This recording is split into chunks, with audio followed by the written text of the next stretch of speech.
Hello. How are you?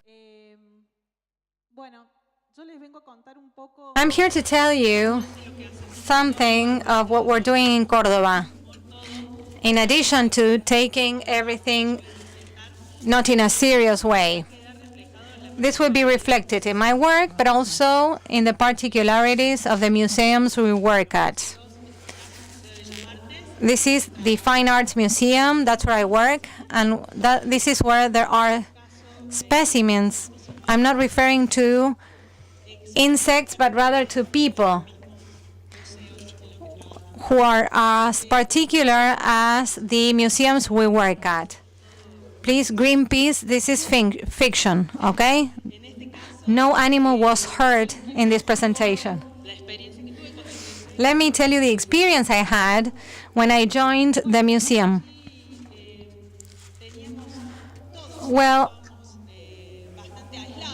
we worked in different silos.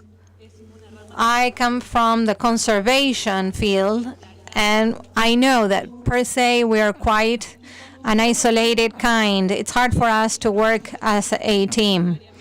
But it was from my area that we decided to work as a team in this particular case. It all started when I remembered a phrase that my grandma said.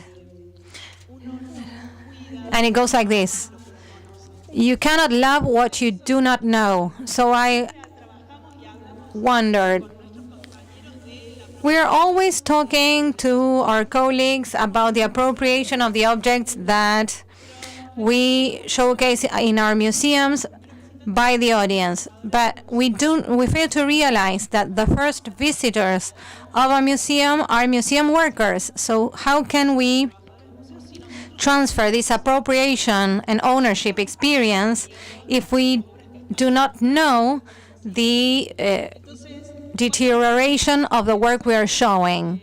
So I started talking with the people at the museum, and I told them about some of the problems that we have in our rooms.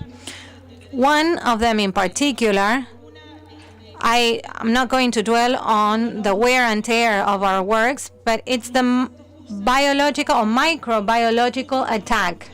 Insects use our work as the bathroom and a fast food area, and they cause this wear.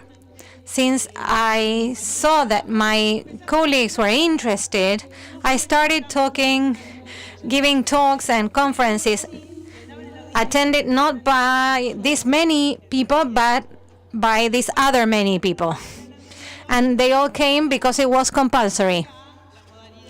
So I decided to engage in conversations with my colleagues, observing the wear of our works of arts. They all got really involved. They all started to collect the insects that were attacking our works. At every corner of my office, I saw, for example, spiders, flies, moths, with beautiful dedications and lovely letters, like this one. What I was going to do with them, I couldn't just throw it away in a paper basket. And that's where the true story started. We call it the birth of the beast collection. And as Conservators Lab, we started compiling, putting together lists and registries. And this is how we put together this beast collection. Everyone got specialized in this, and they even started identifying when it was the season of the moth or the season for flies. Everyone owned this project, and they felt that they committed to conserving these species. And I get emotional now because this is the work that came out from the conservation area, but it became teamwork by every other area in the museum. As you can see, there are beautiful dedication letters written by my colleagues. Everyone took part in this process. And even one person got specialized in type of collection. So at the beginning, they brought pieces of bugs to me, and then they got experts so that they would collect the bugs in a perfect way. This is a symbol of our collection, which is the fly killer.